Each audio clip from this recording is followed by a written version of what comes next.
Assalamualaikum warahmatullahi wabarakatuh. Perkenalkan, kami dari kelompok 2, asal sekolah dari SMA Negeri 6 Kota Tangerang.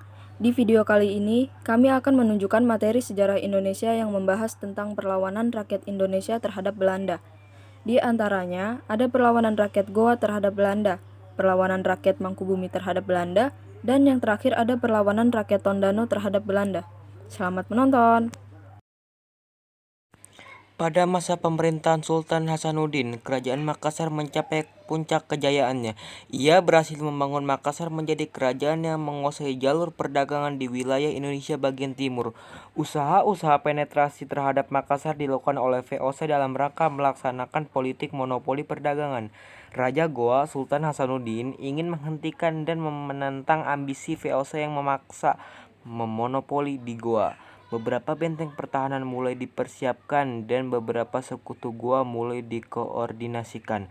VOC menjalin politik David et Empira dengan menjalin hubungan dengan seorang pangeran Bugis dari Bone yang bernama Aru Palaka. Gubernur Jenderal Matsukar memutuskan untuk menyerang Goa. Dikirimlah pasukan ekspedisi yang berkekuatan 21 kapal dengan mengangkut 600 orang tentara. Mereka terdiri atas tentara VOC, orang-orang Ambon, dan juga orang-orang Bugis di bawah Aru Palaka. Tanggal 7 Juli 1667, meletus Perang Goa. Tentara VOC dipimpin oleh Cornelis Janzun Spelman diperkuat oleh pengikut Aru Palaka dan ditambah orang-orang Ambon di bawah pimpinan John Kervan Manipa. Beberapa serangan VOC berhasil ditahan pasukan Hasanuddin dan berhasil mendesak pasukan Hasanuddin. Benteng pertahanan tentara Goa di Brombang dapat diduduki oleh pasukan Aru Palaka. Sultan Hasanuddin kemudian dipaksa untuk mendatangani perjanjian Bongaya pada tanggal 18 November 1667 yang isinya antara lain sebagai berikut. 1. Wilayah Makassar terbatas pada Goa. Wilayah Bone dikembalikan kepada Aru Palaka. 2. Goa harus mengakui hak monopoli VOC. 3. Semua orang barat kecuali Belanda harus meninggalkan wilayah Goa. 4. Goa harus membayar biaya perang. Sultan Hasanuddin tidak ingin melaksanakan isi perjanjian itu. Pada tahun 1668, Sultan Hasanuddin mencoba menggerakkan kekuatan rakyat untuk kembali melawan kewenangan-kewenangan VOC, namun dapat dipadamkan oleh VOC. Dengan sangat terpaksa, Sultan Hasanuddin harus melaksanakan isi perjanjian Bongaya. Bahkan benteng pertahanan rakyat Goa jatuh dan diserahkan kepada VOC. Benteng itu kemudian oleh Spelman diberi nama Benteng Rotterdam. Latar belakang perlawanan Mangkubumi terhadap VOC. Tidak ditepatinya janji Pakubuwana II. Pakubuwana II mengatakan bahwa barang siapa yang dapat berhasil memadamkan perlawanan Mas Said melawan dengan terlebih dahulu terhadap persekutuan, maka akan diberikan imbalan. Namun, janji tersebut diingkari setelah Pangeran Mangkubuwana berhasil memadamkan perlawanan Mas Said. Maka terjadilah pertentangan dengan diperparah VOC ikut campur tangan dalam pemerintah kerajaan. VOC dengan semena-mena mengatakan bahwa Pangeran Mangkubumi terlalu ambisius dalam memperoleh kekuasaan. Singkat cerita, Pangeran Mangkubumi dan para pengikutnya berhasil memadamkan perlawanan Mas Said. Ternyata Pakubuwana II ingkar janji. Pakubuwana II kehilangan nilai dan komitmennya sebagai raja yang berpegang pada tradisi. Sabda Pandita Ratu Datan Kena Wolawali atau perkataan raja tidak boleh diingkari. Karena bujukan Pati Pringgalaya, Pakubuwana II tidak jadi memberikan tanah Sukowati kepada Pangeran Mangkubumi. Terjadilah pertentangan antara Raja Pakubuwana II yang didukung Patih Pringgalaya di satu pihak dengan Pangeran Mangkubumi di pihak lain. Dalam suasana konflik ini, tiba-tiba dalam pertemuan terbuka di istana itu, Gubernur Jenderal Van Imhoff pada tahun 1743 sampai 1750 mengeluarkan kata-kata yang menghina dan menuduh Pangeran Mangkubumi terlalu ambisi mencari kekuasaan. Hal ini sangat mengecewakan Pangeran Mangkubumi. Dia menganggap pejabat VOC secara langsung telah mencampuri urusan pemerintahan kerajaan. Pangeran Mangkubumi segera meninggalkan istana. Tidak ada pilihan lain kecuali angkat senjata untuk melawan VOC yang telah semena-mena ikut campur tangan dalam politik pemerintahan kerajaannya. Hal ini sekaligus untuk protes menolak kebijakan saudara tuanya Pakubuwana II yang mau didikte oleh VOC. Pangeran Mangkubumi dan pengikutnya pertama kali pergi ke Sukowati untuk menemui Mas Said. Kedua pihak bersepakat untuk bersatu melawan VOC. Untuk memperkokoh persekutuan ini, Raden Mas Said dijadikan menantu oleh Pangeran Mangkubumi. Mangkubumi dan Mas Said sepakat untuk membagi wilayah perjuangan. Raden Mas Said bergerak dari bagian timur daerah Surakarta ke selatan terus ke Madiun, Ponorogo, dan pusatnya Sukowati. Sedangkan Pangeran Mangkubumi konsentrasi di bagian barat Surakarta terus ke barat dengan pusat di hutan beringin dan desa Pecatokan dekat Pleret termasuk daerah Yogyakarta sekarang.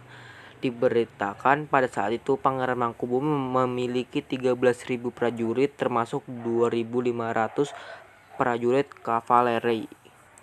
Perpaduan perlawanan Pangeran Mangkubumi dan Mas Said sangat kuat dan meluas di hampir seluruh Jawa Timur dan Jawa Tengah.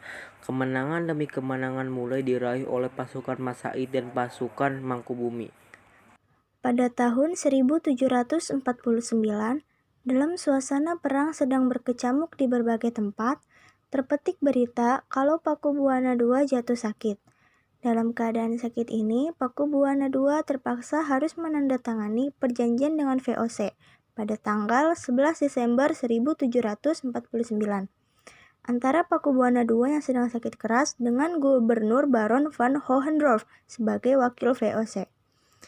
Isi perjanjian antara lain 1.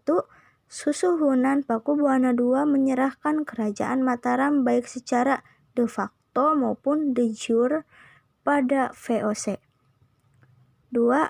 Hanya keturunan Pakubuwana II yang berhak naik tahta dan akan dinobatkan oleh VOC menjadi Raja Mataram dengan tanah Mataram sebagai pinjaman dari VOC. 3. Putra mahkota akan segera dinobatkan. 9 hari setelah penandatanganan perjanjian itu, Pakubuwana II wafat tanggal 15 Desember 1749. Baron van Hohendorf mengumumkan pengangkatan putra mahkota sebagai Susuhunan Pakubuwana II. Karena kerajaan Mataram yang pernah berjaya di masa Sultan Agung, akhirnya oleh para pewaris harus diserahkan begitu saja kepada pihak asing atau VOC.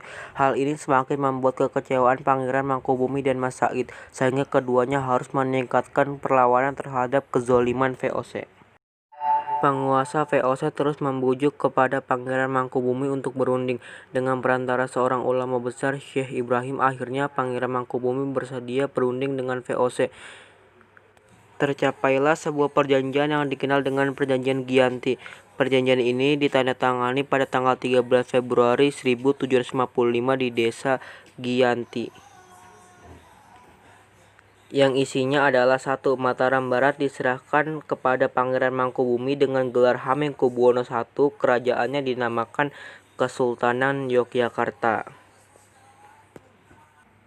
2. Mataram Timur tetap dikuasai oleh Pakubuwono III. Kerajaannya dinamakan Kesultanan Surakarta. Sementara perlawanan Mas Said berakhir setelah tercapainya Perjanjian Salatiga pada tanggal 17 Maret 1757 yang isinya 1. Bagian barat diperintah oleh Sultan Pakubuwono III dan disebut Kesunanan.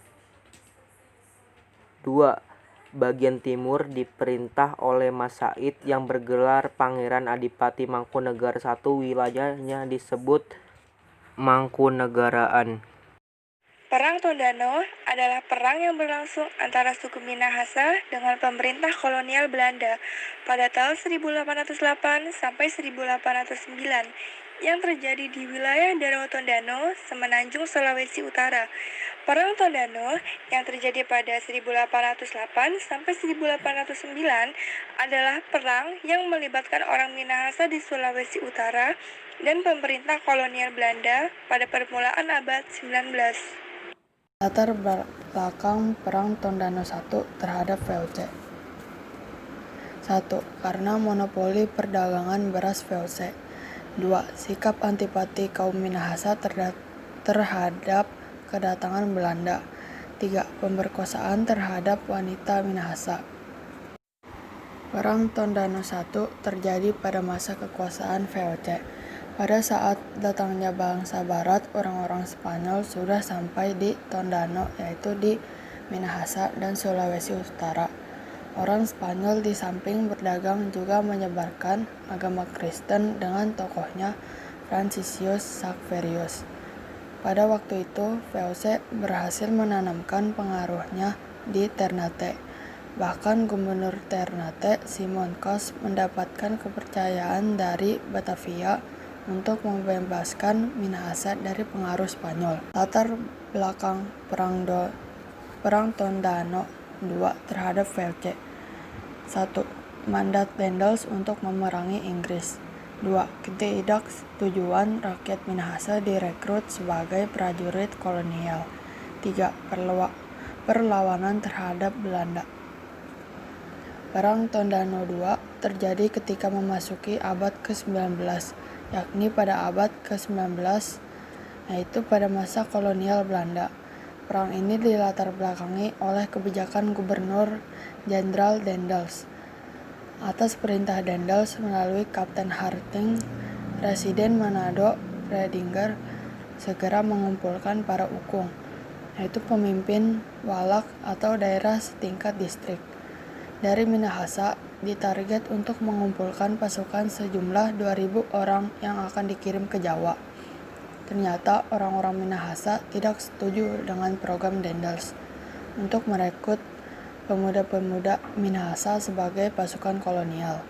Mereka memutuskan aktivitas perjuangannya di Tondano, Minahasa.